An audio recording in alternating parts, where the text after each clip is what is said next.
Friends, ഇത് എന്താന്ന് മനസ്സിലായല്ല. ഇതെല്ലാവർക്കും അറിയുന്നത് തന്നെയാണ് ബദാം. നല്ല ഒറിജിനൽ സാധനമാണ്.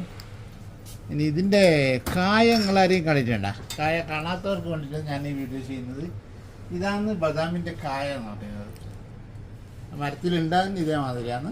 അത് രണ്ടാമത് പ്രോസസ്സ് ചെയ്തിട്ടാണ് മറ്റേ മാതിരി ആക്കുന്നത്. ഇതിൻ്റെ ഈ സാധനം കൂടി ഭക്ഷ്യം വയ്ക്കാൻ, ഇത് കഴിക്കുന്ന തന്നെയാണ്. ഇത്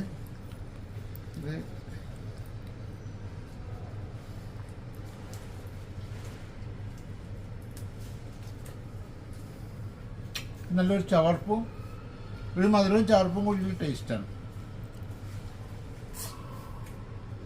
ഈ സീസണിൽ ഇതിങ്ങനെ ആകുന്നത് ഇത് രണ്ടാമത് പ്രോസസ്സ് ചെയ്തിട്ടാണ് ബദാം ഉണ്ടാക്കുന്നത്. നല്ലൊരു പിന്നെ ടേസ്റ്റ് ഉണ്ട് കേട്ടോ. ഈ കായ തിന്നാൻ വേണ്ടിയിട്ട്, അതായത് മധുരവും ഉണ്ട്. ഒരു പ്രത്യേക ടേസ്റ്റ് തന്നെയാണ്. അത് നിങ്ങൾ അറിയുമെങ്കിൽ എല്ലാവരും ഒന്ന് ടേസ്റ്റ് നോക്കാം എങ്ങനെ ഉണ്ടെന്നുള്ളത്. ഇതാണ് സാധനം. ഇതിപ്പം പഴുത്ത സാധനമാണ്. ഇതേമാതിരിയാണ് ഉള്ളത്. ഇത് ഈ മരത്തിൽ ഉണ്ടാകുന്നത് ഇങ്ങനെയാണ്. അത് രണ്ടാമതാണ് ഇതേ എടുക്കുന്നത്.